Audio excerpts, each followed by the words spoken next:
सद्गुरुदेव भगवान की जय। ब्रज का एक दिन श्रृंगार। वन में पहुंचकर जहां धर्म खड़ा हो जाए वहीं पशु इधर उधर फैलने लगते हैं। अभी तो वृषभों के ऊंचे स्थानों की मिट्टी सींगों से उठानी है, बछड़े बछड़ियों का कूदना दौड़ना है, गायों को भी थोड़ा घूमना है, बीच बीच में इनको तृण में मुख मार लेना है। सब चरना तो प्रारंभ करते हैं मध्याह्न पश्चात। वन पशु अवश्य आहार की खोज में लग सकते हैं, किंतु कप अभी केवल वृक्षों पर कूदेंगे।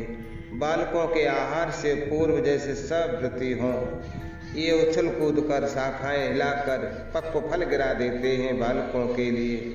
बालकों के अभी दूसरे धुन हैं।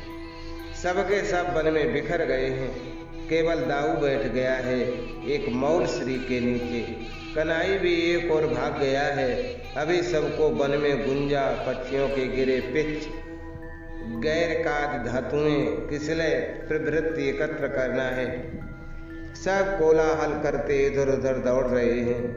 मयूर, हंस, सुक आदि के पंख चाहिए इन्हें। गुंजा की मालाएं पहनानी हैं, और पककर सूखी गुंजा तो विद्ध नहीं होगी। पक गई हो और अभी सूखी नहीं हो, ऐसी गुंजा चाहिए। कुछ छोटे गोल सुरंग फल चाहिए। कुंडल बनाने को कदम्ब पुष्प, अमलतास पुष्प, कमल जो भी उपयुक्त मिल जाए। पुष्प गुच्छ चाहिए और पल्लव चाहिए। अंगों पर चित्र बनाने हैं। गैरक, मनासिला, खड़िया जैसी धातुएं अपेक्षित हैं, और कुछ फल हैं जिनका रस काम आ सकता है। मल्लिका की शाखाएं कूटकर या मयूर पिच्छ से तूलिका बन सकती है। ढेरों पिच्छ, पल्लव, दल, फल, धातुएं एकत्र करके ये सब लौटेंगे। लौट कर भी सब समीप नहीं बैठते। कोई माल्य गुंथन में लगा है तो कोई कंकण, कयूर, नूपुर आदि बना रहा है। पुष्पों अथवा फलों का गुंफन करके बहुत से बालक घरों से सूचिकाएं लाए हैं। कुछ ने कंटकों को सूची बना लिया है। मृणाल तंतु या कदली तंतु इनके सूत्र हैं। कोई गुंज में छिपा अपना निर्माण कर रहा है, और कोई दो तीन मिलकर कुछ बना रहे हैं। कुछ ने पत्र पुटकों में बंद धातुएं घोल ली हैं, और किसी सखा के अंग पर चित्र बनाने में जुट गए। कन्हई आकर दाऊ दादा के समीप अपने पटुके का संग्रह उलटता है। अब ये दादा को सजाने में व्यस्त हो गया। कुछ क्षणों में बालकों का झुंड घेर लेता है दादा को। जिसे जो अंग मिल जाए उसी को अलंकृत करना है, या उसी पर चित्र सज्जा करनी है। बालकों में एक दूसरे की सामग्री छीना झपटी न हो, ये नहीं हो सकता। श्याम तो इसका अभ्यस्त है। चाहे जिसका पुष्प गुच्छ, माल्य, पिच्छ या वन धातु का पत्र पुटक झपट लेगा, ये दूसरे का छीनेगा तो दूसरे इसका नहीं छीनेंगे क्या? तो तनिक स्तर तो बैठ, हिला मत सिर या हाथ। श्याम को पकड़ना पड़ता है। कई को मिलकर ये दो क्षण भी तो स्थिर नहीं बैठता। इसकी अलकें सजानी हैं। इसे गुंजा माल प्रिय है। इसकी कपोल पल्ली पर, भुजाओं पर, वृक्षों पर, पृष्ठ पर चित्रांकन करना है, और ये स्वयं किसी को सजाने में व्यस्त। पहले तो तनिक बैठ, मैं तेरे केस सजा दूं। कन्हई को प्रत्येक सखा को थोड़ा बहुत सजाना ही, तो अंश जैसे छोटे सखाओं को तो मन लगाकर सजाना है। मधुमंगल अकेला ऐसा है कि सामग्री एकत्र करने नहीं आता। ये दाऊ दादा के समीप न बैठे तो किसी कुंज में छिपेगा, किंतु इस प्रकार छिपने से कहीं सखा छोड़ते हैं। मैं तेरे कपोलों पर वृश्चिक बनाऊंगा और उदर पर खूब मोटा कपी। नंद नंदन को मधुमंगल के शरीर पर कुछ ऐसा ही बनाना रहता है। इसकी पीठ पर कभी मकर बनता है, कभी भैंस या गवै। बेचारा मधुमंगल चाहे जितना छटपटाए चिल्लाए, इसे सब पकड़ लेंगे। अब ये दूसरी बात है कि छूटने पर यह अपने शरीर पर बने चित्र मिटा ले, या मस्तक पर सजाया पक्षी का घोंसला उतार फेंके। इसकी शिखा में सब बिंबा फल ही बांधकर संतोष करें तो बहुत, अन्यथा इंद्रायण के फल बांधेंगे, और केवल इसके लिए काक या गृद्ध के पंख ढूंढते रहते हैं। मल्लिका स्वर्ण युतिका मुक्ता वर्षों के सुरंग सुकुमार सुरभित पुष्पों के आवरण नवपल्लव एवं गुंजा जैसे नन्हे फलों से युक्त कर्णिका के पुष्प कानों पर सजा देंगे। कदम्ब कमल या पुष्प गुच्छ के कुंडल किंकणी नूपुर कयूर कंकड़ तक पुष्पों अथवा फलों के सबके सब घड़ी से भली प्रकार अलंकृत हो गए। सबके अंगों पर रत्न मणि मुक्ता स्वर्ण के आभरण हैं, किंतु अब तो भी आभरण कहीं के कहीं चमकते झलकते हैं। अब तो अलकों में रंग बिरंगे पिच और मालाएं लगी हैं। कर्ण कुंडलों पर भी कोई पुष्प गुच्छ आ गया है। गुंजा माल पुष्प माल से भरा उठा है। कंकण दिख सकते हैं न क्यों नूपुर किंकणी तब तो पुष्प श्रृंगार से ढक गए। नेत्रों में अंजन भार पर चंदन की खौर के मध्य कुमकुम तिलक मात्र गृह से आया श्रृंगार इस समय सबके शरीरों पर लक्षित होता है। अन्यथा सबके अंग चित्र मंदिर बन चुके। कन्हाई मेघ श्याम है।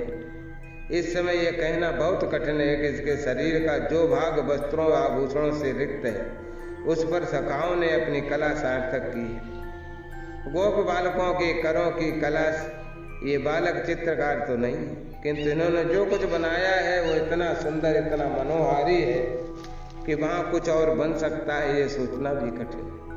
वृंदावन मानो रंगमंच है और उस पर ये सहस्त्र सहस्त्र गोप कुमार नट बने आ गए। इनके मध्य इनका नटवर सृष्टि से इससे सुषमापूर्ण रंगमंच कभी नहीं देखा। वन में बिखर कर पशुओं ने चरना प्रारंभ कर दिया।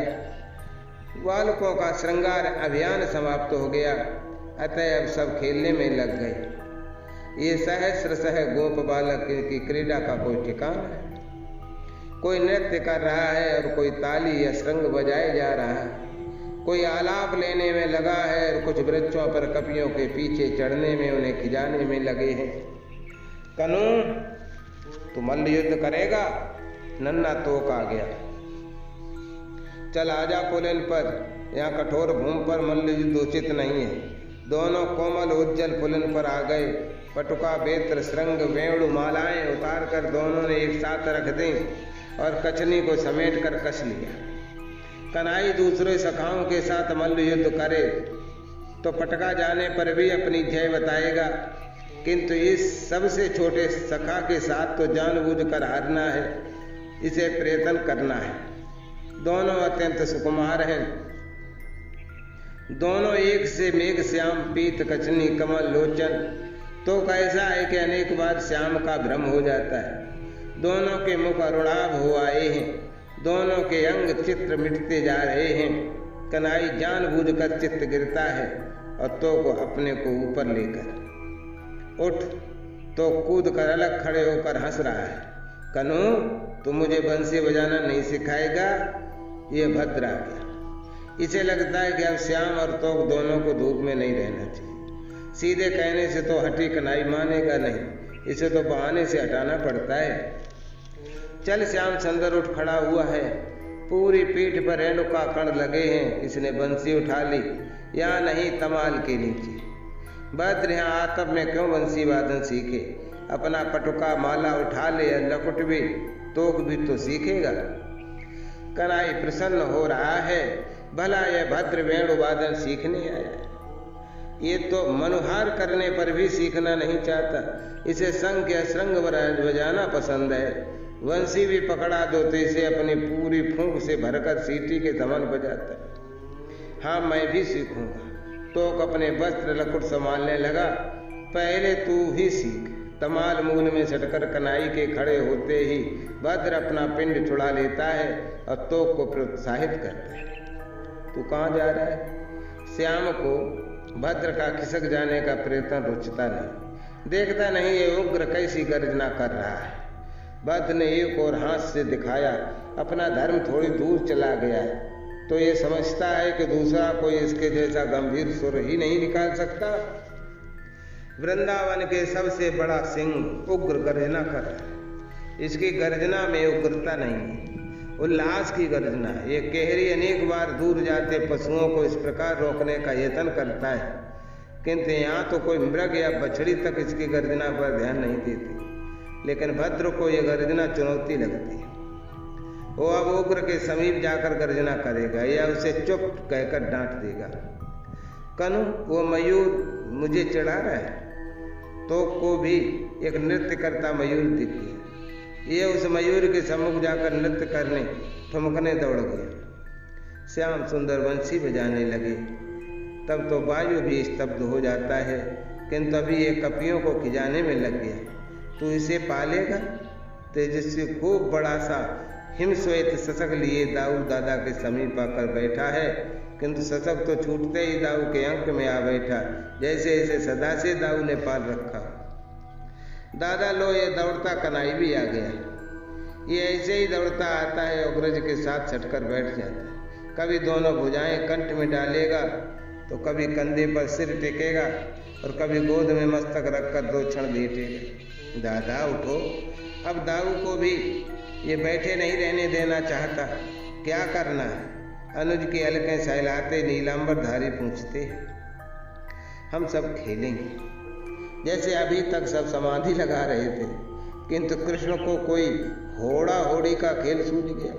ऐसे खेलों में एक ओर दाऊ श्रीधाम मधुमंगल और दूसरे ओर श्याम सुबल भद्र रहते, तो कन्हई के साथ और तेजस्वी दाऊ के साथ रहेगा।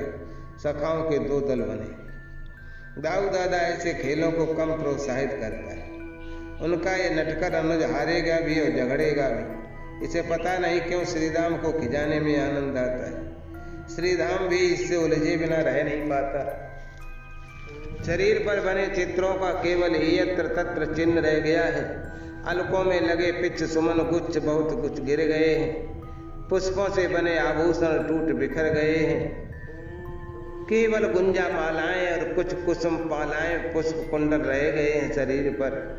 अरुणाभ मुख, रजधूसर शरीर, श्वेत सीकर, शोभित भाल, कपोल सब खेलने में लगे हैं।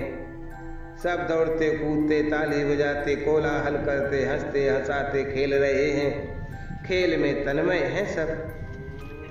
विस्मृत व्यसन में पड़ने पर बड़ों के लिए, विद्वानों के लिए भी स्वाभाविक हो जाती है। बालक विस्मृत हो तो बड़ी बात क्या, और बालकों का तो नैसर्गिक व्यसन है क्रीड़ा। बालक खेलने में लगे तो अपनी भूख प्यास भूल जाते हैं। ब्रज के बालक खेलने में लग गए तो उन्हें समय का और पशुओं का स्मरण नहीं रहा। वृषभों और गायों की भी यहाँ विचित्र दशा है। इन्हें कन्हई इनके पालक ये बालक जल पिवावे तो पिएंगे। यमुना का निर्मल प्रवाह बहुत दूर नहीं है। पशुओं को जल की गंध मनुष्य की अपेक्षा दूर से मिलती है, किंतु अपने आप पानी पी आवे और बालक खेलने में लगे रहें, ये नहीं होने का। कदाचित इनको भी लगता होगा कि खेलते खेलते श्री ब्रजराज कुमार थक गया है, इसे अब विश्राम करना चाहिए। धर्म ने हुंकार दी, कामदा ने भी पुकारा, किंतु खेल में लगे बालकों में किसी ने ध्यान नहीं दिया। कम से कम गोपाल को तो जानना चाहिए कि पशु मौन वृत्ति होते हैं, यह कारण कभी नहीं बोलते।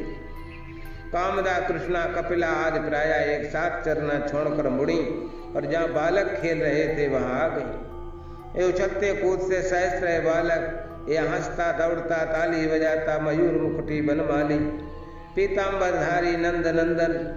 पशु भी इसकी छटा देखते ठिठक गए। गायें समीप आकर भी क्रीड़ा में बाधा नहीं दे सकें। यहाँ आकर तो किसी ने हुंकार भी नहीं की। ये भी कोई बात है कि ये सब खेलते रहें और अपने आश्रित पशुओं के समीप आने पर भी उन्हें पुचकारे नहीं। कामदा का बछड़ा गौरव दाऊ के समीप दौड़ आया और नंदा की बछड़ी ने जाकर कन्हई के सिर से तनिक धक्का दिया। क्या है, तू यहाँ आ गया? दाऊ ने गौरव को पुचकारा। तू माँ से झगड़ कर आई है, वो तुझे दूध नहीं पिलाती? श्याम सुंदर ने बछड़ी के गल कंबल को सहलाने को हाथ आगे बढ़ाया। व्यां दोनों तनिक खुद के सिर हिलाया और सिर से अपने गोपालों को ठेलने लगे। कन्हू, ये तुमसे झगड़ा करने आए। तो दौड़कर समीप आ गए। क्यों रे, तू झगड़ेगी? कन्हई पुचकार कर फिर कर बढ़ाया। व्यां बछड़ी ने मानो स्वीकार किया और कूद कर फिर पीछे जाकर पीठ में सिर लगाकर धीरे से ठेला। वह प्यासी है। भद्र ने अब गायों की ओर ध्यान दिया। अपने पशु सब प्यासे हैं, ये सब आ गए हैं, तू पानी नहीं पिलाएगा तो ये तुझसे झगड़ेंगे ही नहीं क्या? चलो चलो पानी पीने चलो। कन्हई ने फिर पुचकारा बछड़ी को और सब बालक अपने पटुके लकुट श्रृंग संभालने लगे। कन्हू तू एक बार सब पशुओं को पुकार ले। बरूथब ने कहा कुछ दूर भी गए हो सकते हैं। बात ठीक है, पशु वन में दूर हो तो दूसरे किसी के पुकारने से नहीं आवेंगे, दूसरों को उनके समीप जाकर उन्हें हाँक कर लाना पड़ेगा। किंतु कान्हा श्याम सुंदर श्रृंग या बंशी बजाकर पुकारे, कहीं ऊंचे स्थान से अपना पीठ पर हिलावे तो सब दौड़ावेंगे। कन्हई कदम्ब की शाखा पर चढ़ गया और इसका श्रृंगनाद गूंजते ही दूर के वन पशु भी सिर उठाकर देखने लगे और इसको पटुका हिलाते देखकर तो सब दौड़ पड़े। अब गायें, वृषभ, बछड़े, बछड़ियां, वन पशु घुल मिल गए। बरूथब सबको यमुना पुलिन की ओर हाँक रहा है। पुलिन पर वृक्ष नहीं है, अतः अब कपियों को भी नीचे ही कूदते चलना है। गायें जलधारा की ओर दौड़ पड़ी, बालक उन्हें पीछे दौड़े जा रहे हैं। पशुओं ने यमुना जल में थोड़ा प्रवेश करके मुख लगा लिया है, अतः बालक शांत खड़े हैं। जल पीते पशु के समीप कोलाहल हलचल होगी तो उसके जल पीने में बाधा पड़ेगी। अवश्य बछड़े बछड़ियां समीप जल पीते कपि या मृग को कभी सूंघ लेती हैं। ये अपनी भीगी पूंछ हिलाकर उन पर ऐसे छींटे डालती हैं कि वे एक बार उनकी ओर देखकर कुछ दूर हट जाते हैं जल पीने। गाय, वृषभ सब एक बार में तो जल पी नहीं लेते, कुछ जल पीकर मुख उठाते हैं, श्वास लेकर कुछ क्षण विराम करते हैं, फिर जल में मुख लगाते हैं। बालक शिकारी देकर इन्हें जल पीने को उत्साहित करते हैं। ये गौरव सबसे चपल है। ये जल पीकर पहले कूदता फुदकता पुलिन पर भागता है। अब बछड़े बछड़ियां, गाय, वृषभ सब एक एक या अनेक कूदते लौटेंगे। पुलिन पर थोड़ा कूदेंगे ये, लेकिन इनको धर्म ही संभाल लेता है। उसके हुंकार करते ही आगे गई गायें और वृषभ भी इसके समीप लौट आते हैं, कुछ तो इसे चाटने भी लगते हैं। अब बालक को जल पीना है। प्राय सब कदम्ब, बट, कचनार आदि के पत्र तोड़ कर लाए हैं। अब कमल पत्र तोड़ चुके हैं। सुबल ने एक कमल पत्र का दोना कन्हई को पकड़ाया और श्री दाम ने दाऊ दादा। बालक कई शांति से जल पीते, ये एक दूसरे पर छींटे तो डालेंगे ही, अपने दोने जलधारा में बहाकर लौटते इनकी अलकों पर शरीर पर जल मिलाते। जल बिंदु छाक आई। विलंब होता है, प्रतिदिन विलंब होता है बालकों को छाक भेजने में। मैया खींचने लगती है। इसे इस विषय में दो बात कभी नहीं समझाई जा सकती हैं। एक तो ये बालक कलेव करके जाते हैं, उन्हें सायंकाल लौटना है, अतः दिन के प्रथम प्रहर में ही इन्हें छाक नहीं चाहिए। दूसरे ये कि सब घरों से छाक जाए, ब्रजराज के सदन से ही सबको छाक नहीं भेजनी। मैया की चले तो बालकों के पीछे ही ये छाक भेज दें। और ये भी क्या संतोष करने की बात है कि छाक दूसरे घरों से भेजी जाएगी। अपने नीलमणि का स्वभाव क्यों मैया नहीं जानती? वो सखाओं को, कपियों को, वन पशुओं को, गायों, वृषभों को, पक्षियों को बांटे बिना खा सकता है। उसे जो सबसे स्वादिष्ट लगेगा वह बांटेगा। इतनी सामग्री तो जानी चाहिए कि मैया का लाल दूसरों को बांटते बांटते कुछ थोड़ा अपने मुख में भी डाल दे सके। मैया ठीक कहती है कि बालकों के समीप छाक पहुंचने में प्राय देर हुआ करती है, किंतु छाक ले जाने वाली क्या करे? वे सवेरे बार बार पूछती हैं कि गायें किधर जाएं। बरूथा बतलाता भी है, लेकिन श्याम सुंदर का तो कोई ठिकाना नहीं है। बरूथब कहकर आया है कि उत्तर या यह पूरब या पश्चिम चल दे तो पशु इसके पीछे ही चलेंगे। छाक वालियों को गायों के पद चिन्ह देखते वन में भटकना पड़ता है। बालकों को ढूंढने में उन्हें बहुत देर लगती है। ये कितना भी पुकारे, कोई इनकी पुकार का उत्तर भी तो दे। यही बहुत कि बालकों के समान पशु कुंजों में छिप नहीं सकते। छाक आई। पता नहीं क्यों सबसे पहले मधुमंगल के कान में ही छाक वालियों की पुकार सुन पाती। तू चुप नहीं बैठेगा तो तुझे आज केवल टेटी मिलेगी। कन्हई मधुमंगल को केवल धमकाता ही नहीं, इसके मुख पर हाथ धर देता है, कोई विरोध नहीं करता है। लड़कियां कहती हैं सब एक से हैं, तेरी बहन गली गली दही बेचती अच्छी लगती है, श्री राम ही विरोध कर सकता है, पर इसे मना लेना श्याम के लिए कोई कठिन कार्य नहीं। हम सब इनका दही छीन कर खा लेंगे तो ये चुपचाप घर लौट जाएंगे। ठीक बात है, दही ही नहीं रहेगा तो बेचने क्या जाएंगे। श्याम सुंदर की बात श्री राम को बुरी नहीं लगती। पता नहीं मैया को क्या हो गया है। कल घर जाकर खींचा तो मैया ने हंसकर कह दिया, लड़कियां तने घूम आती हैं वन तक, वन में तुम सब तो हो ही, डर की कोई बात है नहीं। कन्हई दही ही तो खाएगा, बालक कहाँ दहेड़ियां फूटने की चिंता करते हैं। श्री राम को भी अच्छा लगता है कि इन हठी लड़कियों का दही छीन कर खा लिया जाए। इसे छीनना तो है नहीं, केवल किसी कुंज में कुछ क्षण छिपे रहना है। इसे भी स्मरण नहीं कि इतनी शीघ्र लड़कियां नहीं आ सकती। अभी दही कहाँ है, वे तो छाग ले आएंगी। भद्र स्मरण दिलाता है, सब इस नटखट के संकेत पर इधर उधर समीप की कुंजों में छिपने भागते हैं। श्याम को अभी से दही लाने वालियों का स्मरण होने लगा। दादा तू चल। दाऊ को भी अपने छोटे भाई का साथ तो देना ही पड़ता है, लेकिन इस प्रकार दूसरे भले छिप जाएं, ब्रजेंद्र नंदन भी क्या छिप सकता है। छाक वालियां सही, पर इसे छिपना तो है। अरे तुम्हारे सखा कहाँ हैं? छाक वालियां कपियों से पूछेंगे और ये कपी आंख मटका कर अवश्य सूचित कर देंगे। कपी ने भी सूचित करें तो कोई क्या देख नहीं सकता कि मयूर एकत्र कहाँ नाचते। शतक गिलहरियों की भीड़ किस कुंज में, मृग किस कुंज को घेरे खड़े। कृष्ण ये दही से छिप सकता हो तो सूर्य दिन में आकाश में खो भी सकता है। छाक वालियां भी समीप आकर छाक भूम पर रखकर पुकार कर कहेंगी, हमें क्या कोई बालक मिलते नहीं तो हम ये छींके घरे जाती हैं। ब्रजेश्वरी से जाकर कह देंगी कि उनके लाल वन में अग्रज सखाओं के साथ कहीं खो गए। छाक तो कपि मयूर काक खा ही लेंगे। छाक वालियों ने छींके धरकर पीठ मोड़ी और एक साथ बालक खिलखिलाते ताली बजाते दौड़ेंगे। अब किसका छींका किसके हाथ में आवेगा इसका कुछ ठिकाना नहीं है। कभी पुलन पर कभी वृक्षों के नीचे यह मंडली बैठती है। बालक कमल पत्र पाषाण छाले कदली पत्र आदि झटपट ले आते हैं। कुछ न मिले तो छींके तो हैं ही। दाऊ दादा के बाम भाग में सटकर बैठा है कन्हई। मैया ने ढेरों सामग्री भेजी हैं और सब इसने अग्रज के आगे रख दी। चारों ओर बालकों का मंडल दुहरी तिहरी कई पंक्तियों में जैसे कर्णिका के चारों ओर कमल दल हैं। इन बालकों के पीछे वन पशु खड़े हैं और वृक्षों पर भूमि पर भी कपि तथा पक्षी छोटे पशु बैठे खड़े हैं। सब प्रतीक्षा में हैं, किंतु अभी कोई देने से भी किसी पदार्थ को नहीं सूंघेगा। बालकों में प्रत्येक के समीप उसके घर से आया या कोई और छींका है। सबने छींके खोल लिए, केवल मधुमंगल के सम्मुख कोई छींका नहीं, किंतु पूरा कदली पत्र फैलाए जमकर बैठा है।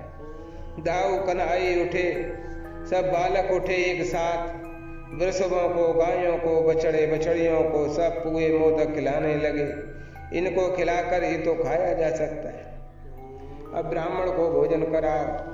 मधुमंगल ने पुकारा, अरे अब इस ब्राह्मण को भी भोजन कराओ। ठिकाना नहीं कि सब उसके कदली पत्र पर मोदक का पर्वत लगा देंगे या केवल अचारों का ढेर करेंगे, किंतु अब किसके सम्मुख कौन सा छींका है, ये व्यर्थ हो गया। जिसे जो स्वादिष्ट लगेगा वो उसे दूसरे को मुख में देना चाहेगा। पशुओं को भी बीच बीच में प्रसाद मिलता जा रहा है और पक्षी तो अंत में ये प्रसाद कण प्राप्त करेंगे ही। ये प्रसाद सुर भी इसके कण की स्पृहा ही कर सकते हैं। भोजन हो चुका, विश्राम आवश्यक है, किंतु ये तो आवश्यक नहीं कि भोजन के पश्चात ही किया जाए। गोप बालक ऐसा कोई प्रतिबंध नहीं मानते। इन्हें तो जब लगे कि श्याम सुंदर थक गया तभी विश्राम का समय, अथवा जब कन्हई को लगे कि दादा थक गया या कोई सखा थक गया तब विश्राम करने कराने की बात उठती है। भोजन के बाद विश्राम भी हो सकता है या कोई क्रीड़ा भी चलने लग सकती है। गृहराज कुमार नियमों के बंधन में कहाँ आया करते हैं। दादा तू थक गया है, चल तमाल के नीचे, मैंने पल्लव बिछाए हैं। अब मोहन ने सुबल तोक आदि को लेकर इतनी देर में तमाल की छाया में इतने श्रम से किसले सैया सजाई है, उस पर पुष्प बिछाए हैं, तो दाऊ को थकना भी नहीं चाहिए क्या?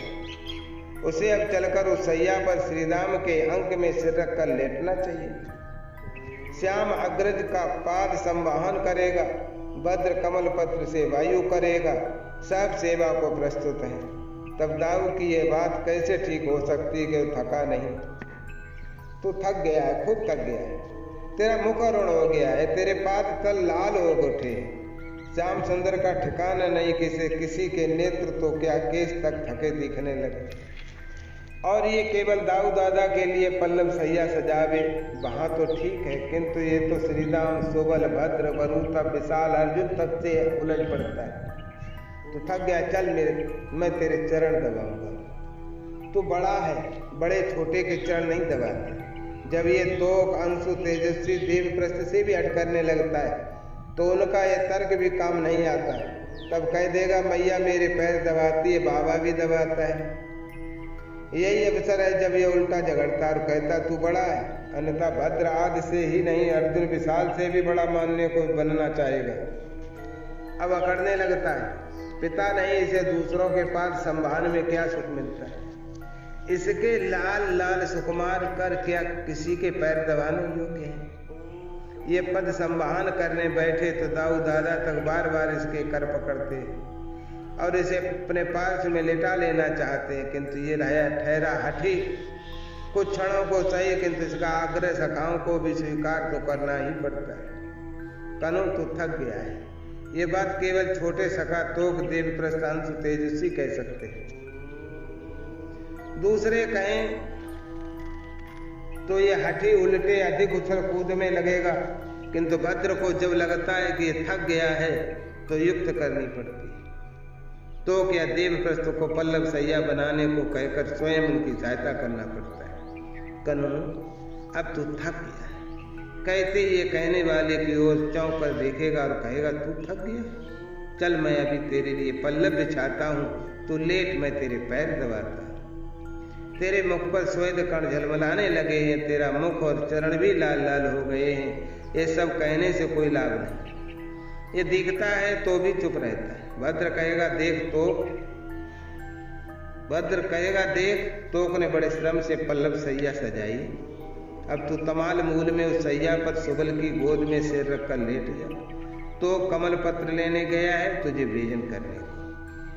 तो कमल पत्र लेने चला गया, कृष्ण देखेगा इधर उधर, अब इसे सचमुच थक जाना चाहिए। तमाल मूल में पल्लव सैया बन चुकी है, देव और तेजस्वी जुटे हैं उस पर पुष्पस्तरण करने में। सुबल वहां जाकर बैठा है तो कन्हई कैसे कहे कि थका नहीं? ये नहीं थकेगा तो तोक आकर रूठ जाएगा। तोक सबसे छोटा है, सखा है, भाई है, तोक को रूठना चाहिए। अब कन्हई स्वयं अपने पाद तल देखने लगा। तू अब अपने चरण क्यों देखता? तू थक तो गया है ना। अब भद्र की इस बात को स्वीकार नहीं किया जा सकता। यहाँ बालकों में तो रीत ही यही है कि जो थकता है उसे पता नहीं लगता, दूसरा ही बतलाते हैं कि वो थक चुका है और उसे विश्राम करना चाहिए। शैशव से यही तो सीखा है कि जो भूखा होता है उसे अपनी क्षुधा का पता ही नहीं लगता। मैया बतलाती है लाल अब तू भूखा है, इसी प्रकार थकने की बात। कन्हई जानता है कि उसकी बात अब भद्र नहीं सुनेगा। भद्र कहता है तो अवश्य थकावट आई हो। श्याम का असमंजस भद्र देख लेता है और हाथ पकड़कर ले चलता है उस तमाल तर की ओर। तमाल मूल में नूतन किसले बिछे हैं, एक के ऊपर एक किसले। सखाओं ने अच्छी मोटी सैया बनाई है और उसके ऊपर पाटल दल यूथिका मौल श्री के सुमनों की सज्जा की है। सुबल वृक्ष से टिककर बैठ चुका है और तोक कमल पत्र लिए दौड़ आ रहा है, अतः कन्हई को चुपचाप लेट ही जाना चाहिए। श्रृंग वेत्र और मुरली भी एक ओर धर दी गई है।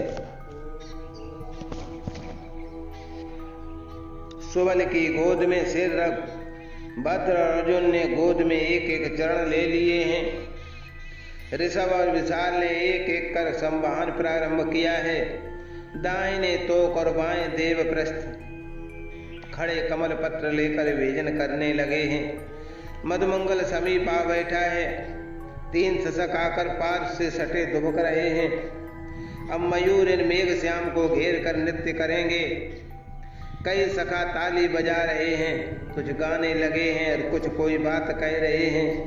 कन्हई विश्राम कर रहा है, किंतु ये क्या ऐसे शांत रहता है। सखाओं ने कर चरण पकड़ रखे हैं। इतने पर भी बार बार सिर उठाता है। थोड़ा सा बार बार हाथ से इसके चारों ओर ज्योतिषना छिटकती है। तू तनिक नेत्र बंद करके सो जा तो कह, किंतु ये तो तोक से ही आग्रह करता है कि वो भी उसके समीप आकर लेट रहे।